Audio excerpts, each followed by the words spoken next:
Today we're gonna finish chapter 9 and then we're gonna look a bit in chapter 10.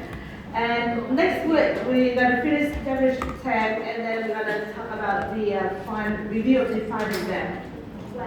So basically, before Friday, next Friday, I'm going to send the mock exam to the e-learning webpage so that you can have a look at the final exam, the mock exam, and then based on that, right, we're going to do the revision and Q&A for the final exam. So remember, last week is going to be our last lectures, and then after that, you still got the tutorials, right? So revision is tutorials, the report, and things like that. But the lectures, we're going to have the last lecture next week. Okay? So we're going to do chapter 9 today and a bit of chapter 10. We're not going to do chapter 10 in too details because chapter 10 is the introduction of time series. So we're going to try to link the cross-section of the time series. But we do not really look at time series in this course. Okay? So, and then most of the time next week is going to be devoted to revision for the final exam. Okay, so let's get started, right? Con cái project thì sao hả con? Project là các bạn sẽ làm cùng với thầy Ngọc. Thầy Ngọc nói là cô. Thầy Ngọc kêu là đi thầy cô. Thầy Ngọc. Không thì bây giờ là cái project này tên là thầy Ngọc mà. Thầy Ngọc là vậy. Thầy Ngọc nói là con đi viết thêm chi tiết. đúng rồi. Thầy Ngọc chưa. Không mà chọn topic luôn trong tiết này rồi tiết sau này. Trong thầy bảo là tiết sau học thầy thì thầy sẽ hỗ trợ.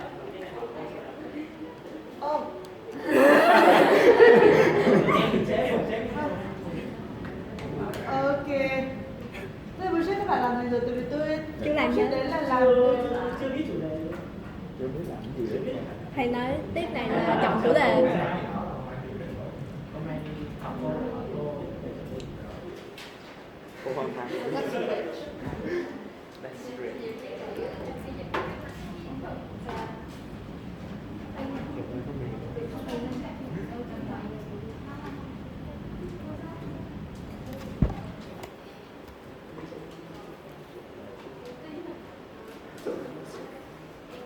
Ok, so maybe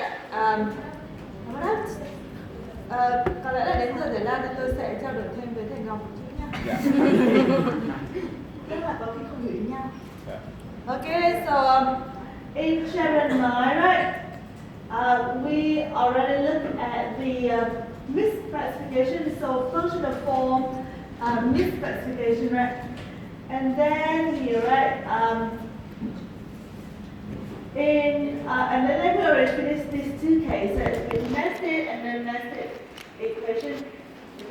Now we're going to move to the other part here, talking about unobserved explanatory variables.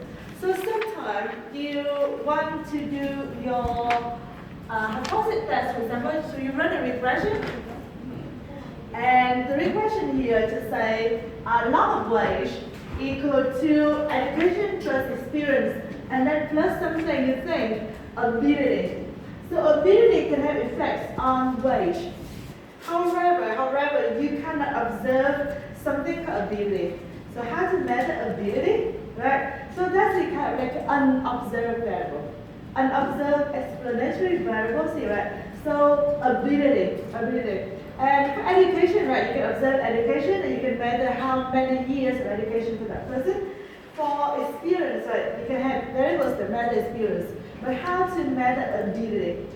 Okay? So in that case, if we got something that we unobservable, for example, so one solution here is to find a proxy. So use something that can be used as a measure of ability.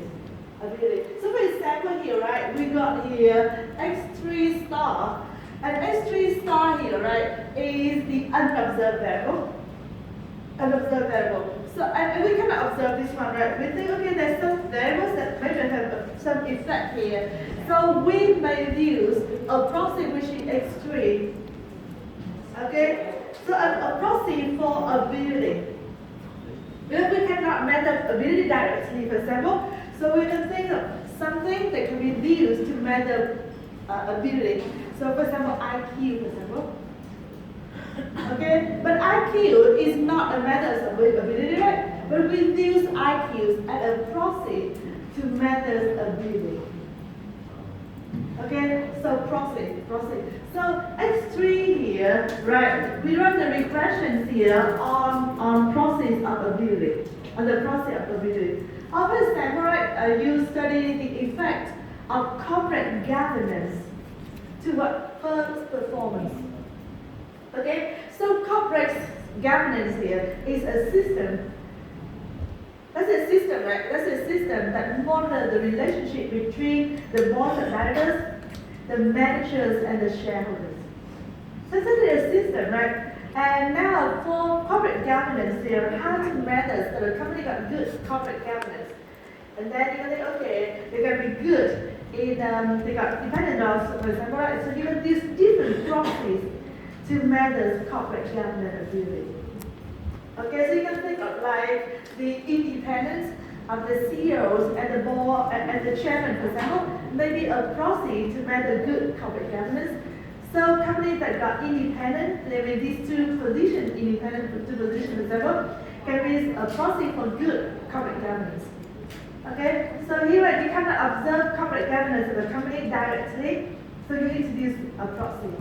Or for another example, right, you study the effect of corporate culture to what firm performance.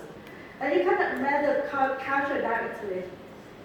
Okay, so you say, okay, good culture, okay, can be measured by these proxies, for example. So you find proxies here, right, to measure corporate governance.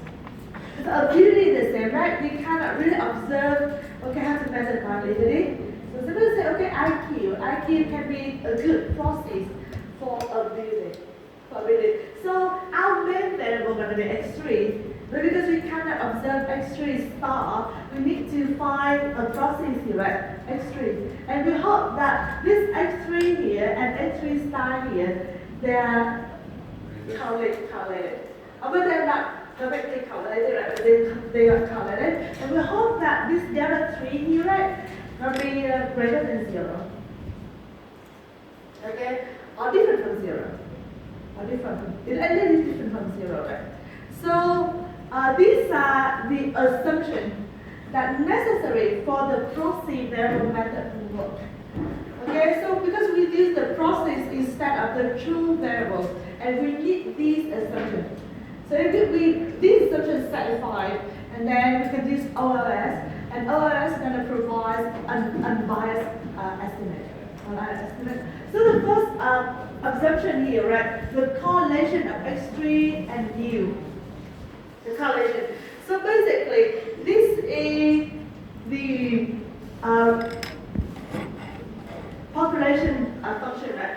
So the population function is going to be y equal to beta 0 plus beta 1 x1 plus beta 2 x2 and then plus beta 3 x3 star and then plus another term. Okay? So that's our assumption, right? And then with this assumption, you're going to have the correlation of U and on this x1, x2, and x3 star, right, equal to 0. And then that's x3 star, right, equal to 0. That's the assumption under the population, right? But now because we cannot observe that x3, we have to use here, right, our x3 here as a proxy. And then now we also need to assume that the correlation here of that U and x3 here equal to 0. So let's satisfy this assumption here, right? Under the population assumption, we need the correlation here equal to 0. So U here got no correlation with any of these independent variables. And now with this x3 here instead of x3 star, so we got that assumption as well. The correlation here should be equal to 0. Should be equal to 0, right? So that's the assumption here, the correlation here. So that's the first assumption. And then the second assumption here, right? The second assumption here, the proxy here will be a good proxy that means this other variable in addition do not have to predict the omitted variable. So how to interpret this? X3 here, right, alone can be used as a proxy for that X3 star. If we include more variable here, X1, X2 here, it will not explain X3 further. So that means, right, the exponent of X3 given X1, X2, X3 will also be the same as the exponent of X3 given the X3. So X1 and X2 here, they are irrelevant.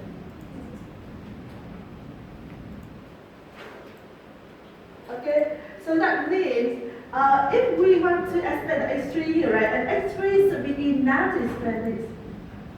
We do not need other variables here. So any other variable here will put no more contribution in our equation, in our explanation of that X3 star. So you got here, right? Okay, that here, and in red, the explanation of that X3 here only relies on that X3. That's right. So now with that in mind, for example, and then when you run the regression, right, you replace, we got here, right, X3 star here. Okay, so with that assumption here, you got only two assumptions. The first assumption here, the correlation equals 0. And the second assumption here, right, that X3 alone will be enough to explain the X3 star here, without the need of adding X1 or X2, for example. So with that in mind, and then we put X3 here, right? We put this thing is replace X3 star here. Right? And then we can rewrite the formulation in this form. So now if we look at here, right? If we look at beta 1, okay, so beta 1 is still the same, right? And beta 2, okay, so if we use proxy, and that's a good proxy, so beta 1 and beta 2 will not be affected. So that's still the beta 1 and beta 2 of the population. But if you look at beta X3 here, right? So X3 here, gonna be equal to beta 3, delta 3 here. Delta 3. And sometimes, right, we may really, this here, right, it still provide a biased and consistent estimator of beta 1 and beta 2. And then this variable here, right, beta 3, delta 3 here, it can be also of interest. We will explain how much is the increase in the proxies here, right, affect the increase in Y. So if we look at this one.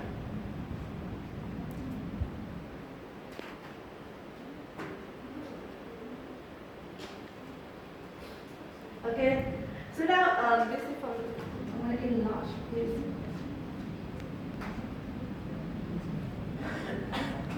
Okay, so this here, right, this study here, studies the effect of this variable here to the log wage, So you got here, right, education, experience, tenure, whether married or not married, the living north or the south, urban or rural, black and non-black, for example. And now, first, right, we run the first regression here. We run the first regression here, right? And then we got this variable here, right? Education, experience, and then tenure, and marriage, and none of this. Okay? And then, when we run the first regression here, right? So this is the effect of education here. Education. So it's like 0.065, right? And it's quite significant. It's quite significant. But then you may say, okay, there may be a variable, right, that may affect the log wage and may have some relationship with education. Okay, so there may be some unobserved variable, right, that can have some effect on wage and can affect education, for example. And we think that variable may be ability. So if you've got high ability, and then you will be more likely to study more, right? So you got higher level of education, right? So that's maybe something, some variables in you, in the error term here, right? That can have effects on, say, education,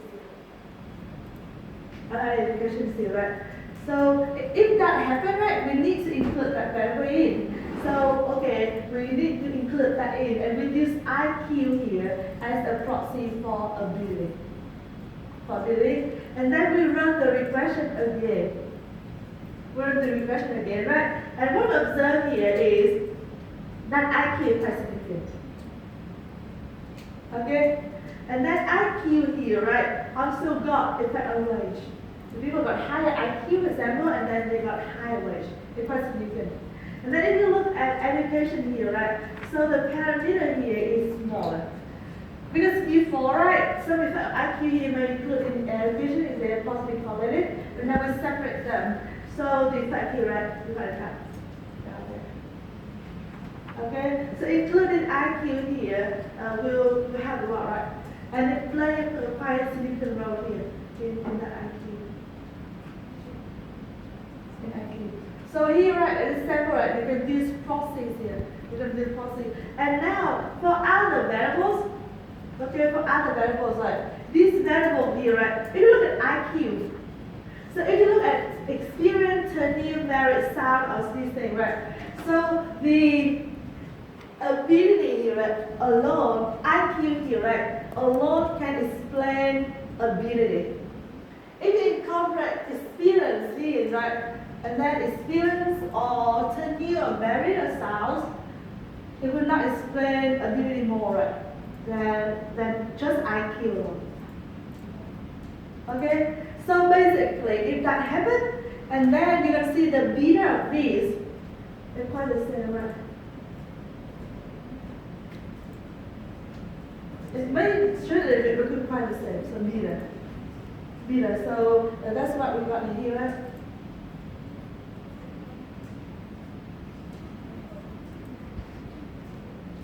But except for the beta education, because ability and education they got some relationship here. They got some relationship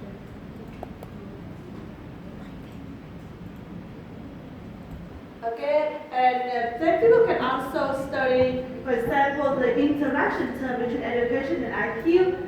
These basically are also non-significant, and we will incorporate in, right, and that may train the size here. So, right? So we may not these three. So question number 2 here will be the right one. Okay. Okay. So that's a proxy. So I mean the use of proxy is quite common because not always the case that you can observe the variable, and some variable can be kind of like obscure, like culture. Whether culture affects firm performance. So how to measure corporate culture, right? We need this process. How to measure people's ability to do this process. Okay? Yes?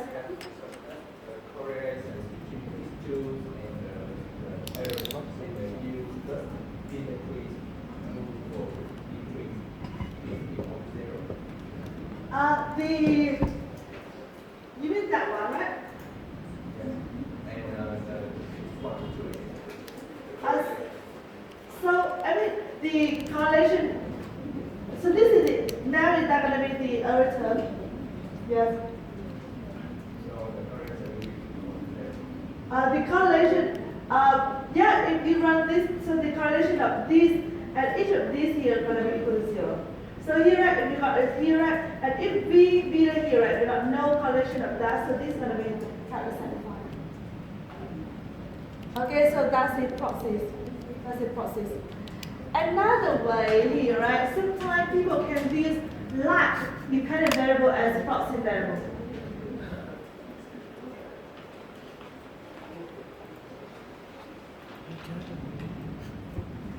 So for example, you may look at this equation. Now, right? I want to study, okay? I want to study the factors that affect the number of crime in the city. That's the crime, right? The crime in the city. So I study that, right? So I run the regressions here on, let's say, unemployment. I expect that higher unemployment will lead to higher crime, right? They will become unemployed, and then they will become, have money, and then they will be more able to commit a crime, right? And this is, I run the regression here, right? This is a lot of crime, and then run that on unemployment, and then here, right? This is the expenditures on law. Expenditures on law that means how much money that these cities spend on the police, on keeping the crime laws. For example, that is the total expenditures on preventing crime. Okay, so I think that these may be the two factors that can affect crime. The first one is unemployment, and I hope to see the positive side. So higher unemployment and higher rates, higher crime. And then the second one, right? If people spend, if the city spend more money on preventing crime, so the crime would lower. Okay? Right, so that's in my expectation. So what I'm doing here is I'm running the regression here, right? So I'm running the regression here. That's the observation, right? And that's the R-squares here, right? So I run the regressions on 46 observations. I got here, right, parallel R-square. And then I got the size here, right? And the size here is completely opposite to my expectation. So here, right, unemployment in negative side. So that means high employment and low crime, low unemployment and high crime, right? Yes. Right, so that's the first thing. And the second thing here, right, expenditures. And that means higher expenditures Online. will lead to higher crime. Right? So with this happen, and you can think, okay, there's maybe something wrong. Yes. There may be an omitted variable here. So you may omit something and that variable is very strong, and it may have correlation with other variables, and makes our result here, right, completely unmeaningful. So if that happens, right, and I'm thinking of looking for some other variables in. And one of the variable here, right, that you can think of here is the lack dependent variable. The lack dependent variable. So the lack dependent variable here, right? So I'm gonna get here, right, crime is -1. So that's the plus one. Because I think that crime here got calculated manually. A city got high level of crime today, we have more tendency to have a high level of crime tomorrow. Okay, so the crime level today may be affected by the crime level of the previous years whatsoever. Okay, so that may be a reasonable variable to put in, the lack variable. So you got here, right? Including the plus crime, right, may control for many objective variables that determine the crime rate in a given area. Because it controls what further affect the crime rate last year. And then when I put it in, right? And then when I put it in here, right? And I see, okay, it's quite significant.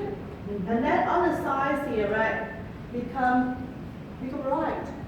That means higher employment level, little higher crime, and then low here, low. And then that's also significant positive. That means the higher level of crime last year will lead to higher level of crime this year. And then this serves as a good control variable here, right? So for the same city with the same level of crime last year, and the city that spent more on law expenditure this year would lead to lower crime level this year. Mười mấy 20.000 3 căn. Okay, so for the city that got the same crime level or crime level last year, but which never city, right? You can see the effect of this year's spending. This year's spending is higher and lead to the lower level of crime this year. So you can study how some of the effect better. Here in this formula here, right? We study only the crime level of this year and the expenditure of this year. Này cần trang điểm. and it may not ส่งตัง have ค์ strong relationship here. Because it may have the case that, okay, some cities, right, they spend a large amount of money on crime prevention because they got large crime already. They got high level of crime already. Ví dụ như là Hà Nội và Sài Gòn chi rất là nhiều tiền để prevent crime. Bởi vì Hà Nội và Sài Gòn basically got high level of crime compared to other cities. Right? So that's why we got it here is positive. It's positive, right? Higher crime and higher expenditures. Let's let me explain why it's a positive relationship, because cities with high crime level spend more on crime. In Hanoi and Ho Chi Minh City, if we see the crime level, right, because in big city normally got more crime than small city, for example. And also they spend more amount of money on preventing crime. So that's why it's explained the positive relationship. Right? But if we put a control variable here, and we can see the effect on expenditure better. So city got the same level of crime last year. Right? And now this year, which city will spend more on crime, money on crime prevention, we're gonna see their crimes getting lower. Okay? Is that clear? Yes. Okay, so in that case, right, putting a log crime here gonna be upward half. And if you just put the formula in this one, right, and it's difficult to interpret, it's difficult to get here, right, how the effect of expenditures on crime prevention to what the level of crime. We've got the problem here, right? Big city numbers spend more, we've got a high level of crime. So that's why the positive relationship here. But we expect to see that, okay, higher money on expenditures on crime prevention are going to lead to lower crime. And that's why, right, they can ask, for example, the city to spend more money on crime prevention, right? That's what we expect to see. Okay, so to do that, we can put a control level here on the crime level last year.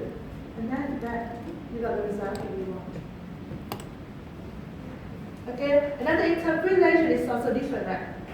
Here, right, given that country got the same level of price in the previous years, which cities spend more this year on crime gonna have lower level of crime committed?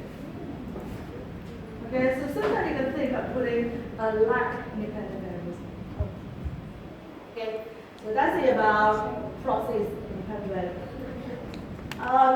Okay, now we got this section here talking about model with random slope. So, I mean, we're not going to this section, but basically, you have the case that, for example, the effect of a variable, so for example, the effect of education on wage, for example, may be different between male and female. Okay? So the effect of education, not the effect of trend on education, right? Sorry, not the effect of trend on wage. If we study the effect of trend on wage, we've got the W variable already. But we want to study the effect of education on wage. But that effect here can be different for different, for example, genders or different income, for example. So basically, that beta here might have different slope. So this section here, right, might account for that. Right. Anyway, I mean, this is quite complicated, so we ignore this. The random slope here. Random ignore. Now we go to the more interesting thing. We got here a measurement error. Nghe cái Measurement đó. error. Measurement error. So what we run this regression here, y on x1, x2, x3, for example, y and x1, x2, x3, and then you got the errors. So for example, you collect information of y. Okay, you collect information of wage. But then the collection of data here may got some error. It's measurement error, for example. Or for example, when you measure the height of people, and then you have some error in measurement, right? Okay, so your data can have measurement error. And it doesn't come out right, that's the fact. We need to accept that, right? So we got two cases here, right? The first one, we got measurement error in the dependent variable. We got the measurement error in the dependent variable. So in y, right?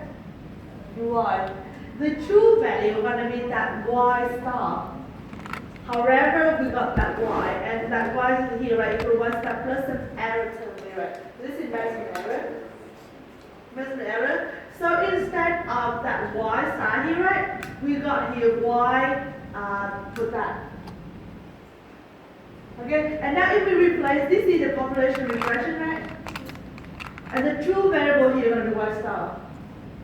When we collect data, and our data is y here. You got some measurement error here, right? So when you run the regression here, right? You run the regression on y on this, right? But basically, right, y star here, so you plug that error term here. Okay? And if the error term here, right, if you look at that, if the error term here, right, no correlation with these x1, x2, xk, that's okay. That's still okay. Okay, so the measurement error here, right, got no relationship with x1, xk. And then when you run the regression here, right, beta 1, beta k here still be unbiased and inconsistent. However, it's just the estimate will be less precise, the error, that's variance here is higher. Instead here, right, you got that E0 here. But anyway, that's okay. That's still okay. So, yeah, measurement error in independent variable, it will not make a big problem. Because on the parameter here, right, on the efficiency here, it's still okay. Still unbiased, still consistent. You got the variance here, right? The variance here is higher. So the estimate will be less precise, but it doesn't matter much. It doesn't matter much. Provided that the error here, right, they're kept random. And they are not affected by x1, xk, so they're not correlation with x1, xk. So it's okay. Right? But the problem here will be in the second case, measurement error in explanatory variable.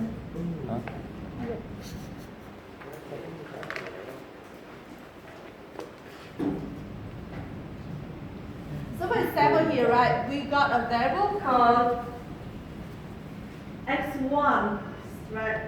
X1 star. So x1 star here is a true